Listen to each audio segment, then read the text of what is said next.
Salmo 34, vamos a leer allí la palabra. Dice la palabra de Dios de la siguiente manera: bendeciré a Jehová en todo tiempo, su alabanza estará de continuo en mi boca. En Jehová se gloriará mi alma, lo oirán los mansos y se alegrarán. Engrandeced a Jehová conmigo y exaltemos a una su nombre. Busqué a Jehová y él me oyó y me libró de todos mis temores. Los que miraron a él fueron alumbrados y sus rostros no fueron avergonzados. Este pobre clamó y le oyó Jehová y lo libró de todas sus angustias. Gloria al Señor. El ángel de Jehová acampa alrededor de los que le temen y los defiende. Gustad y ved que es bueno Jehová. Dichoso el hombre que confía en él. Temed a Jehová vosotros sus santos, pues nada falta a los que le temen.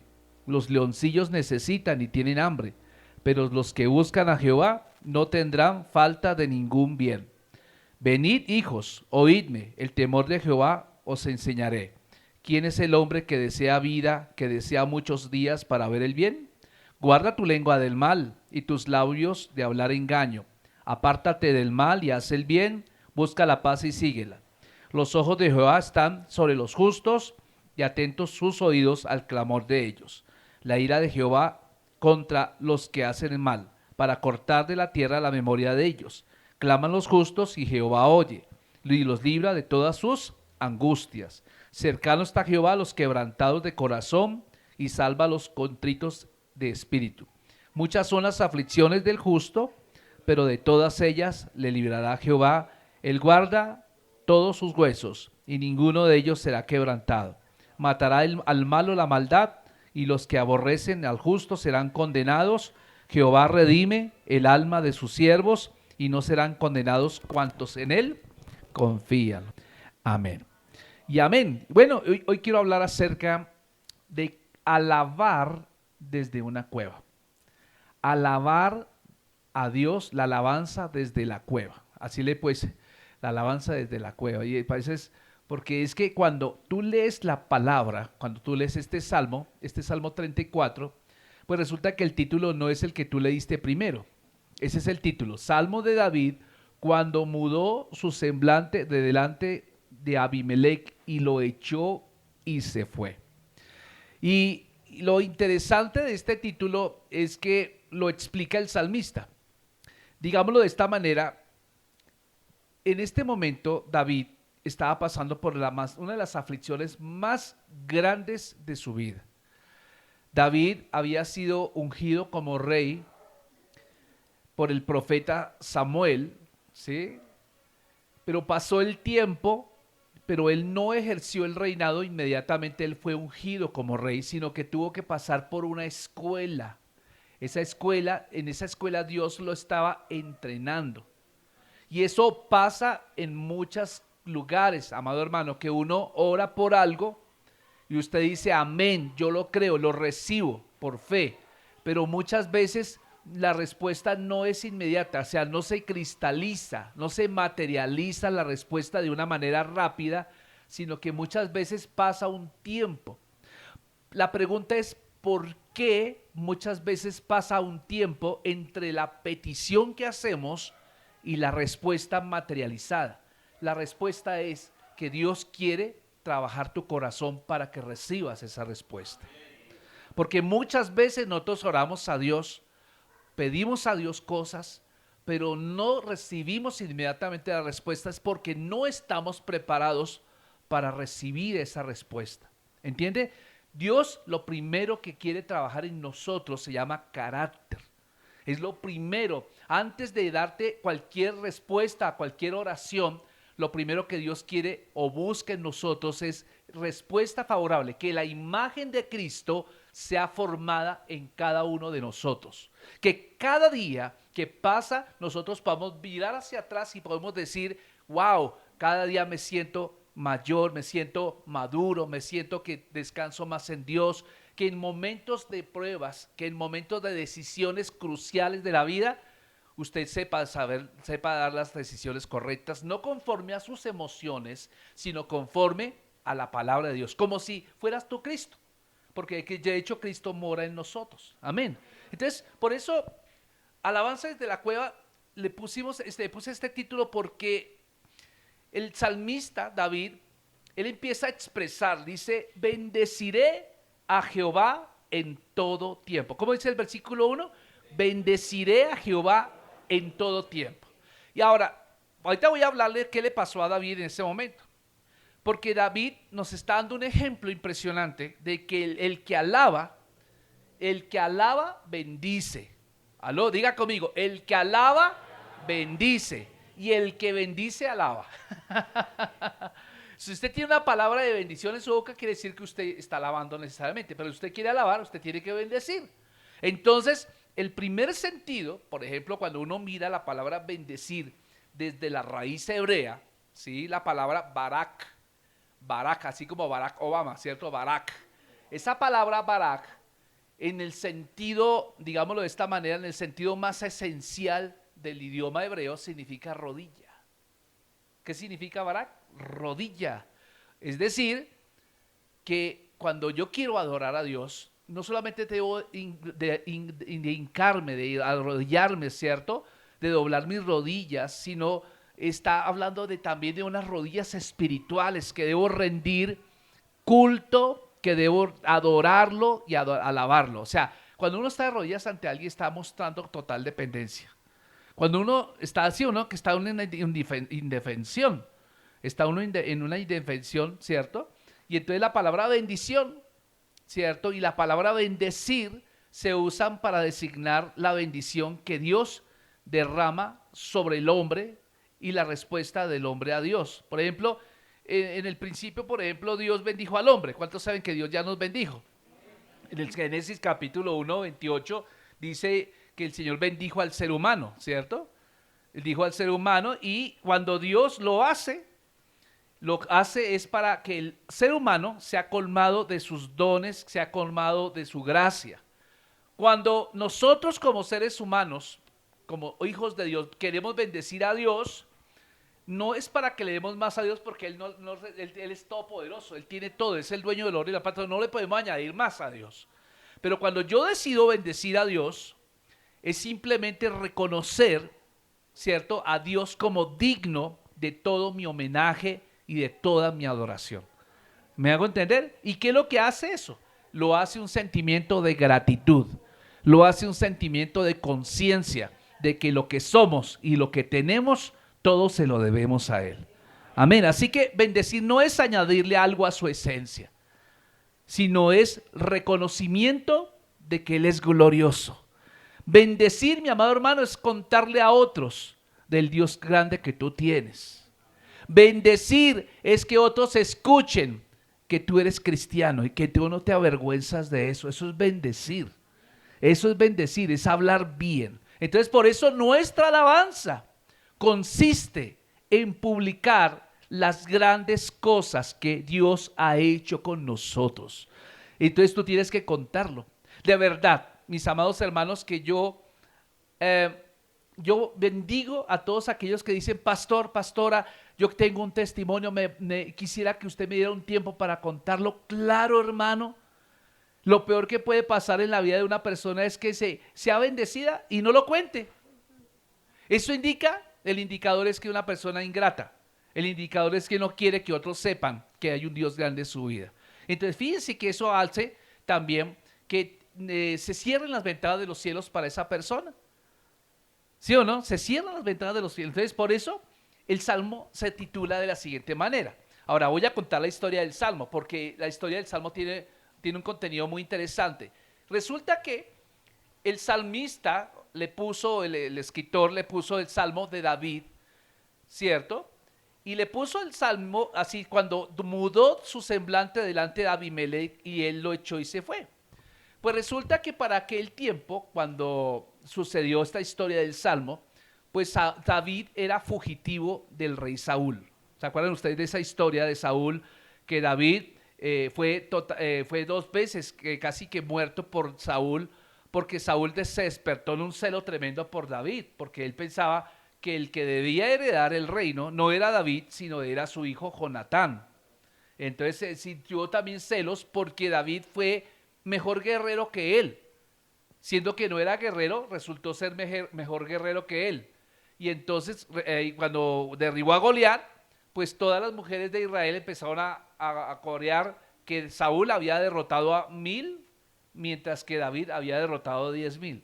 Entonces desarrolló en el corazón de Saúl odio, desarrolló resentimiento, desarrolló envidia, de tal manera, mi amado hermano, que la decisión de este hombre fue aniquilar a David porque lo veía como un peligro para su reino, ¿cierto? Entonces, en ese momento, 2 oportunidades tuvo Saúl para matar a David, y en una de esas fue que David se sintió tan asediado que resolvió irse a vivir a Filistea, donde los enemigos, a una ciudad llamada Gat. Entonces se metió allá, y entonces resulta que él pensó encontrar un refugio entre sus enemigos, porque él sabía, entre mis enemigos me buscará Saúl. Los enemigos naturales de los israelitas son los filisteos. De tal manera que se escapó, pero cuando se dieron cuenta el rey Gad, el rey de Filistea, ¿cierto? Abimelech, ¿cierto? Que se le llamaba Abimelech, de que estaba David allá, el que los había derrotado por mucho tiempo, pues resulta, mi amado hermano, que David se sintió como solo. Un momento entonces dijo, wow, estoy acá, ahora como que me metí en la boca del león, en la boca del lobo, gracias, y entonces resolvió hacerse el loco. Y entonces empezó a darse topes con las paredes, se empezó a dar topes contra el piso y empezó a babear y a babear, a babear, y entonces le contaron al rey que ese era el David. Dijo, uy, no, pero que un loco acá, yo no, que otro loco más aquí en la casa, no, definitivamente. Y entonces este hombre terminó huyendo de Filistea y volvió nuevamente a Israel, solo que en esta ocasión se escondió en una cueva llamada la cueva de Adulam. ¿Cómo se llama la cueva? La cueva de Adulam. Ahora, esta cueva tiene una historia muy interesante. Todo lo que le estoy mencionando está registrado en el primer libro de Samuel, capítulo 21 y 22, para que lo lea en la casa. Primer libro de Samuel 21 y 22. Entonces, cuando David llegó a la cueva de Adulam, allí resulta que después de que se hizo el loco, se le juntaron más o menos muchos hombres, bueno, unos 400, dice la Biblia que más o menos fueron 400 hombres, pero todos los hombres tenían problemas. No eran gente que le trajera soluciones a David, sino eran personas que le traían más problemas. Eran gente desesperada. Sin embargo, escuche, en medio de la cueva y con gente que no le ayudaba en nada, David tomó una decisión. Y es lo que yo quiero que usted y yo entendamos hoy. Dios quiere enseñarle a usted y a mí de que nosotros tenemos total control sobre nosotros siempre y cuando dependamos de Dios. Que nosotros, nuestra felicidad no depende de factores externos, sino que nosotros, nuestro gozo depende de mi relación con Dios. Ahora, note usted, David tenía 2 opciones. O tomo la decisión de amargarme con estos 400 amargados que me acaban de llegar y hablar solo amarguras, o tomo la decisión de entre 1 y 400 de crear una nueva cultura. ¿Y cuál era la cultura, mi hermano? ¿Cuántos saben que David por toda la vida fue un adorador? David, cuando cuidaba las ovejas, él adoraba a Dios con una lira, con una arpa. Y tal era su agilidad, tal era su prestancia para esto, que cuando Saúl tuvo ese problema de ataque demoníaco, pues le sugirieron que lo llevaran a él, y cuando él tocaba, los demonios se calmaban. Pero ha pasado el tiempo, Entonces, en medio de todo este lugar, mi amado hermano, David escribe este salmo, porque llega un momento donde dice, Señor, mi respuesta es que yo no voy a decir, yo decido no estar amargado. Es cierto, hay un peligro de muerte, me está persiguiendo un hombre para matarme, me tocó hacerme loco allá en Filistea con Abimelech, ahora se me juntaron 400 gentes que están amargados, ¿cierto? Hombres desesperados, pero yo tomo la decisión de darte gracias a ti. Yo tomo la decisión de decirte, voy a estar gozoso, voy a ser sabio. Y entonces este salmo, en medio de una situación adversa, porque cualquiera pensaría, uno para escribir una canción bonita uno necesita estar bien. De pronto por allá, en Boyacá, en la laguna de Tota, frente a una mesa con una buen bistec de caballo, toda la cuestión, una buena esfero, y inspirarse mirando los flores y mirando el río y mirando la cebolla que cultivan en Aquitania, y uno cree que uno se inspira así, pero resulta que no necesariamente. La mayoría de las palabras inspiradas de la Biblia fueron inspiradas en medio de tribulación. La mayoría de himnos que nosotros cantamos en la iglesia fueron inspirados en medio de tribulación. Gente que estaba padeciendo de cáncer, gente que estaba padeciendo persecución, gente que estaba siendo abrumada por las circunstancias de la vida. Ninguno estaba en una situación de tranquilidad, todos estaban pasando por una situación crítica. Y este salmo no es la diferencia, mis amados hermanos. No es la diferencia. De tal manera que este salmo, mi amado hermano, empieza con adoración. Entonces fíjense que la decisión de David fue: bendeciré a Jehová en todo tiempo. Y lo curioso, este salmo, David lo organizó de una manera acróstica. ¿Sí sabe qué es un acróstico? Que se escribe una palabra verticalmente y cada letra de la palabra hace otra palabra. ¿Sí me entiende? Eso es un acróstico. El acróstico lo formó con el alfabeto hebreo, que tiene 22 letras. Entonces cada letrica del alfabeto empezaba a ser una característica de Dios. Una característica de por qué David podía depender de Dios y por qué David podía darle gracias a Dios. De tal manera, mi amado hermano, que comienza con la letra en hebreo y empieza. El propósito del acróstico es muy interesante porque uno va a encontrar que en la literatura hebrea, sobre todo en los salmos y en los proverbios, hay muchos proverbios y varios salmos que están en acróstico. Y la idea de que se haya hecho en esta forma es para que las personas que lo lean se facilite el aprendizaje, pero también se les facilite memorizarlos. Amén. Entonces, eso es lo que digamos de una manera especial. Ahora, permítame seguir hablando un poco acerca de esto. Pero miremos cuáles son las palabras que David dijo en medio de una situación desesperante. Y yo creo que esto nos va a motivar mucho a nosotros también. Lo primero que vamos a encontrar es que en los primeros 2 versículos vamos a encontrar a un David que decidió rebosar de alabanza. ¿Tenía motivos? No, porque usted darse cuenta que él estaba lejos de su casa. Él estaba por allá en el desierto. Tal vez no tenía comida, tal vez carecía de comodidades, tal vez carecía de agua y tenía tras del hecho 400 personas quejándose detrás de él. ¿Cuánto les gustaría estar en una situación parecida? Tenía el suegro que lo estaba persiguiendo para mandarlo al apogeo, ¿sí o no? Eso es lo que quería mandarlo. Y entonces él decide, fíjese que el salmo empieza: bendeciré, diga conmigo, bendeciré a Jehová en todo tiempo. ¿Cuánto tiempo vas a bendecir al Señor? ¿Cuánto tiempo decidió David bendecir a Dios? ¿Solo cuando está bien? No, y en todo tiempo, es en todo tiempo. Y esto nos recuerda que en el Nuevo Testamento también el Señor nos enseña a los cristianos, a las iglesias cristianas, a los hermanos, que en todo momento debemos dar gracias a Dios en todo tiempo. Dad gracias a Dios en todo tiempo, porque esta es la voluntad de Dios para con vosotros. Entonces, esto es un principio de vida que nos está dando el Señor, que a pesar de que pasemos por cualquier tribulación, llámese como se llame la tribulación, todos nosotros tenemos que aprender a ser agradecidos. Bendiga al Señor en todo tiempo. Y nótese qué tremendo, porque David estaba, cuando él dijo esta palabra, él estaba absolutamente seguro que en medio de esa cueva oscura, Dios iría al rescate, ¿cierto? Aun cuando los filisteos lo trataran de cercar. Como yo le digo, lea la historia en primer libro de Samuel, capítulo 21 y capítulo 22.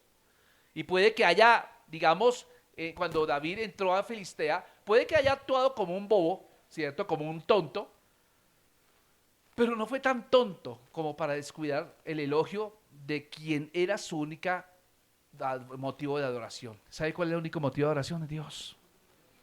Y eso es, hermano. Entonces, por eso, David dice la segunda frase, y es: su alabanza estará de continuo, ¿qué? En mi boca. O sea, todos nosotros sabemos, y David nos está dando a entender algo interesante acá. Hay muchas personas que uno habla con ellos y uno les ve que no tienen palabras de adoración. Pero les pregunta a uno, ¿usted adora a Dios? Y ellos responden, sí, yo adoro a Dios. Pero es que no hay que adorarlo solo con el corazón, sino que también hay que adorarlo con la boca. ¿Aló? Entonces, por eso, cuando David está diciendo, su alabanza estará de continuo en mi boca, no solamente está hablando del corazón, sino que él está diciendo, el agradecimiento no puede ser algo silencioso. Cuando tú decides ser agradecido con Dios, tú tienes que hablarlo. ¿Aló? Cuando tú quieres ser agradecido con alguien que te ha hecho algún favor, tú no puedes decir, no, yo estoy tan agradecido con mi mamá, con mi papá, sí, pero nunca se lo has manifestado, tienes que hacerlo. De igual manera pasa con Dios, mi amado hermano, no puedes ser silencioso, sino que tú tienes que aprender a hablarlo. Amén. Y entonces David decía, en Jehová se gloriará, ¿qué? Mi alma. Vea por favor el siguiente versículo, dice, el versículo 2 dice, en Jehová se gloriará mi alma. O sea, nótese algo interesante, que David, con todos los logros que tuvo, porque ¿cuántos saben que David al derribar a Goliat, él ganó mucha fama, ganó mucho prestigio y ganó un poco de cosas? Él podía haber dicho, no, pues yo soy el David, don David, me pueden llamar don David, el tumbador de Goliat, ¿cierto? Pero fíjense que David podría haberse gloriado de sí mismo, más sin embargo, si usted ve el relato del primer libro de Samuel, que David, como David ganaba habitualmente muchas de las batallas. Por ejemplo, Saúl lo mandaba al frente de batalla, tráigame 100 prepucios de filisteos. Pero él no quería solamente, y cada vez Dios le daba gracia. Y no traía 100, traía 200 prepucios. Entonces, lo que yo hablo aquí, mi amado hermano, lo que estamos hablando acá es que David tenía la gracia de Dios. Y lo que me llama la atención es que David está en el Antiguo Testamento. No estaba Cristo todavía. Cristo no había muerto en la cruz del Calvario para esa fecha. Y sin embargo, Dios estuvo con David. ¿Se imagina qué puede pasar para nosotros hoy que tenemos a Cristo, que Cristo ya venció en la cruz del Calvario, que nos dio una victoria tan asombrosa, que venció al diablo, que venció la enfermedad, que venció la muerte, que venció la pobreza, que venció al miedo? Hermanos queridos, ¿cuántos tienen a Cristo en su corazón? Usted no es un vencido, usted es un vencedor. Y entonces, por eso no podemos gloriarnos en nosotros mismos, ni tampoco podemos decir, yo soy el gestor de mi casa, yo fui el gestor de mi trabajo, el carro que tengo lo gané con el sudor de mi frente, la moto que tengo. No, cierto que tienes cosas, pero esas cosas no las ganaste tú, te las dio papá. Ni siquiera tú mismo te perteneces a ti mismo. Tu vida no es tuya, le pertenece a Dios y tú tendrás que darle cuenta a Dios de tu vida y de lo que hagas en ella, de lo que decidas en ella. Todos nosotros le pertenecemos a Dios. Por eso, mi amado hermano, David no se gloriaba en sí mismo, él tenía cuidado de no gloriarse. Pablo muchas veces trataron de ponerlo como el dios tal, Zeus o Mercurio o no sé, y entonces dijo, oh, no, yo soy un ser humano como todos ustedes. El único aquí digno de gloria se llama el Señor. Él es el único. Entonces David tenía motivos para gloriarse. Tal vez nosotros tengamos motivos para gloriarnos en nuestro quehacer diario. Quizás tú tengas una linda familia, tengas una linda esposa, tengas un esposo buen guapo, tengas unos hijos bien educados y Dios te ha dado gracia y Dios te ha dado recursos. Pero ojo, todo lo que tú tienes y lo que tú eres, te lo debes a Dios. Entonces, fíjese que David empezó a decir, Señor, y es una manera de humillarme, ¿cierto? Es una manera de decir, Señor, humildemente, Señor, creo que si no fuera por ti no sería nada. Y Pablo, por ejemplo, en 2 Corintios 11:30, un pasaje tremendo que dice que uno tiene que aprender, a darle gloria, ¿cierto?, al Señor. Vamos a 2 Corintios 11:30. Si es necesario gloriarse, Me gloriaré en lo que es de mi debilidad. El Dios y Padre de nuestro Señor Jesucristo, quien es bendito por los siglos, sabe que no miento.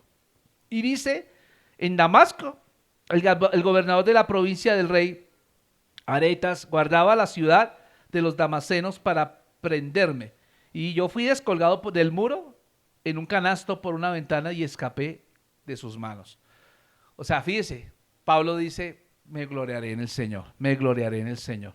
Entonces, fíjese, qué tremendo, mi amado hermano, que nosotros podamos adorar al Señor. Ahora, ¿qué pasa cuando tú empiezas a desarrollar en ti una vida, un hábito de darte gloria a Dios en cualquier circunstancia? Vamos al versículo 2 del Salmo 34. ¿Qué pasa allí? Salmo 34, versículo 2 dice, lo oirán los mansos, diga conmigo, lo oirán los mansos y se alegrarán. ¿Quiénes son los mansos? Son otros cristianos. ¿Con quién estaba David en la cueva de Adulam? O sea que David se dio cuenta que él tenía una responsabilidad delante de 400 personas que estaban ahí.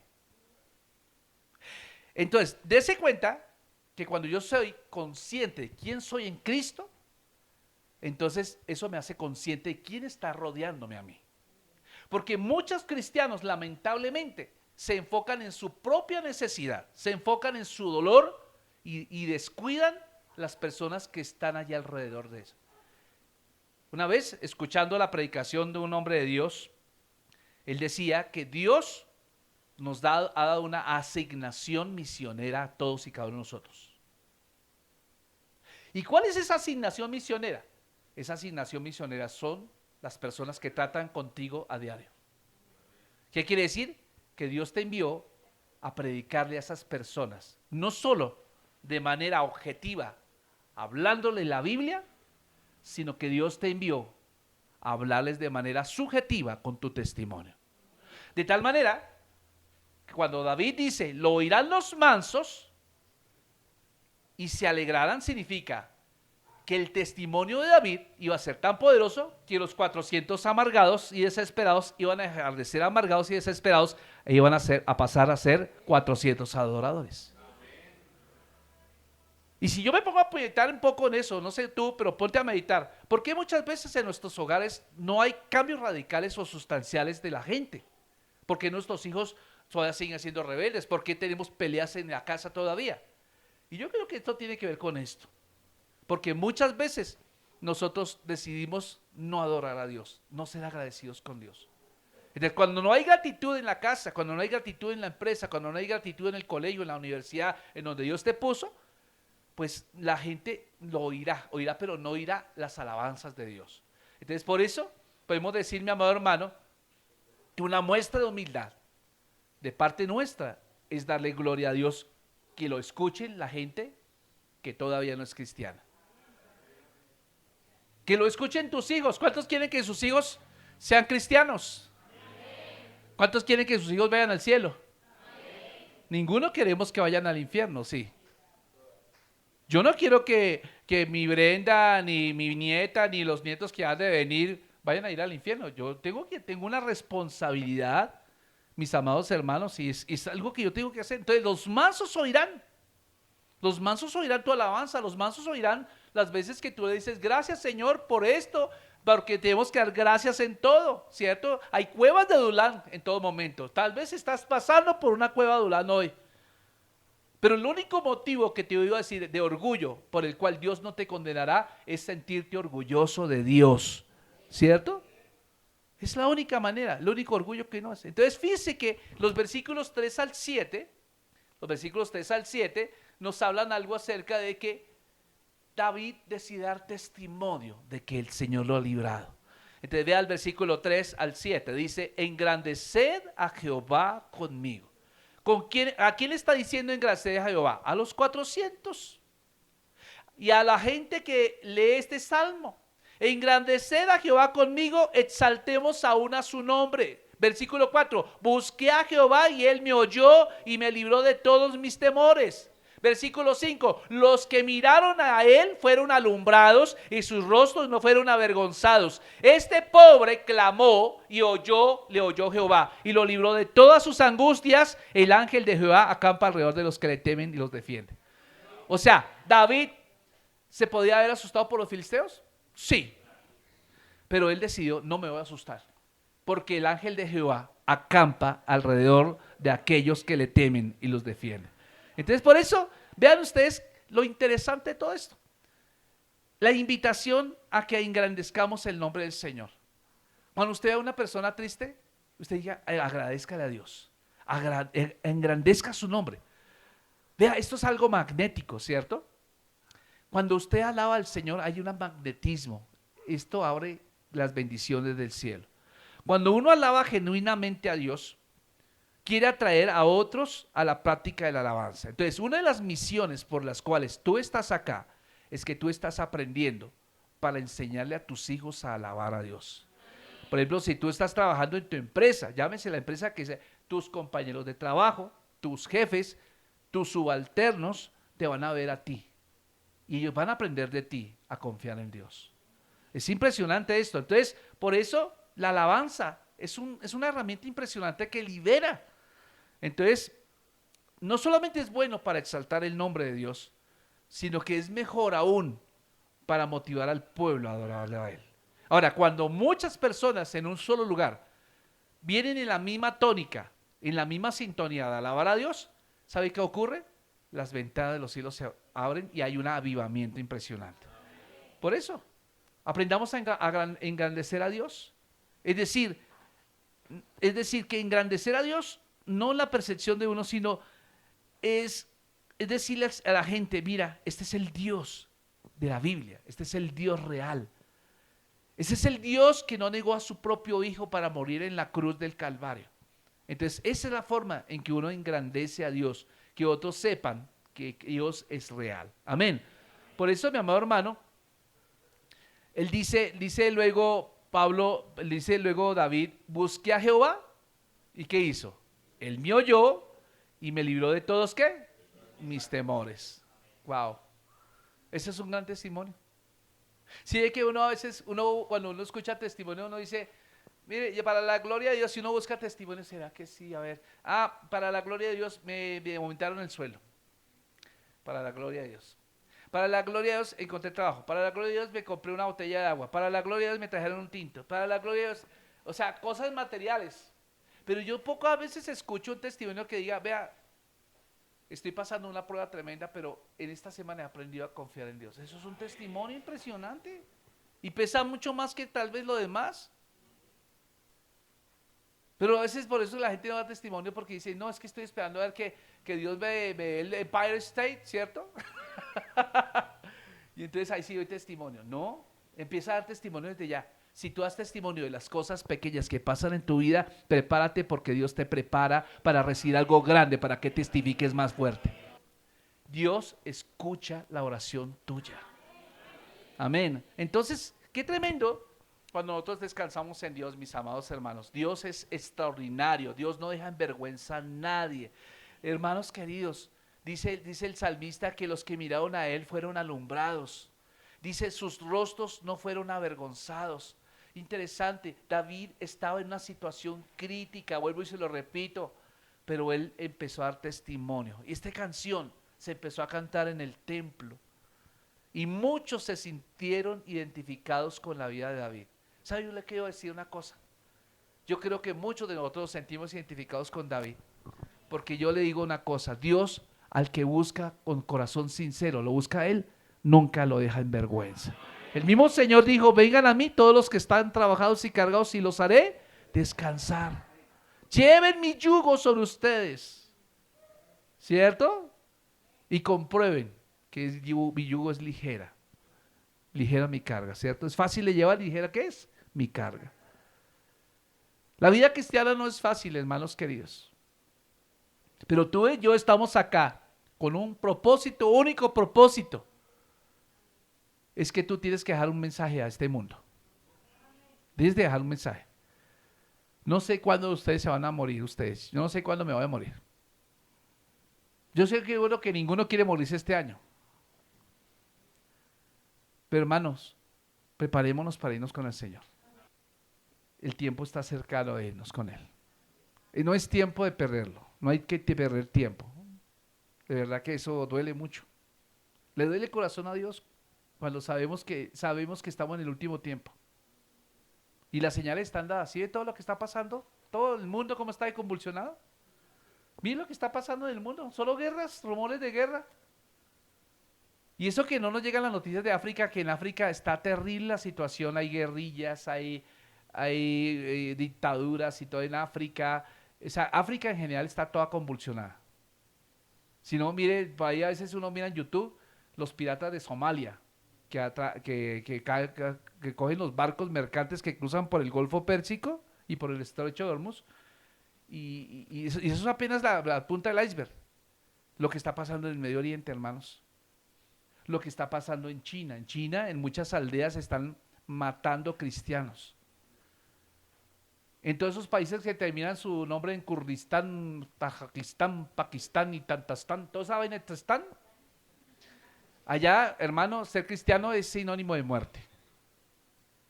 En Europa, hermano, ¿qué está pasando en Europa? Completamente Europa está entregado al lobby del LGBTI. Completamente mundanalizado. ¿Qué podemos ver aquí? No, yo no quiero mencionar aquí porque de pronto puedo herir susceptibles, pero ¿qué está pasando en nuestra nación? Eso está pero convulsionadísimo. O sea, yo veo, hermanos, que la venida de Cristo es inminente. ¿Usted quiere irse al cielo? Le pregunto, ¿quiere irse al cielo? ¿Usted quiere llevar a su familia al cielo? Usted tiene que ponerse a trabajar para ello. Deje de estar jugando al pecado. Deje de estar lamentándose. No espere que las cosas estén bien para bendecir a Dios. Usted tiene que bendecir a Dios en todo tiempo. Que la gente sepa, oiga, pero ¿qué es lo que tiene usted? Vea, la gasolina casi a 18,000, pero usted feliz, ¿cierto? Subió la CPM, no sé qué, está feliz, ¿cierto? No caigamos en la trampa de la quejabanza, sino adoremos al Señor. Ayer le decía a mi suegro que estaba ya pintando las rejas. Y dijo, ¿y hoy estás solito? No, no, no, no, no, no, no, no, no, no, no. Estoy con el Padre, con el Hijo y el Espíritu Santo. ¿Sí o no? Me gustó, me gustó. Nunca estamos solos. ¿Le duele una muela a usted? ¿Cómo está? Excelentemente bien, para la gloria de Dios. ¿Cierto? O sea, el decir que estamos bien no significa negar la situación por la cual estamos pasando. David estaba pasando por una situación adversa, pero él decidió no conversarle a Dios la situación adversa que estaba pasando, sino él decidió hablarle a la situación adversa, el Dios grande que tiene. Hay una diferencia grande. Nosotros vamos a Dios regularmente diciendo, Señor, tengo este problema grande, tengo este problema, situación. No, Dios te dice, háblale a los problemas y dile qué Dios grande tú tienes. Entonces, el decirle a los problemas, el Dios grande que tú tienes, necesariamente cambia tu lenguaje, de un lenguaje de quejabanza y de crítica a un lenguaje de bendición. Amén. ¿Cuántos van a bendecir al Señor? Ponte de pie, vamos a bendecir al Señor.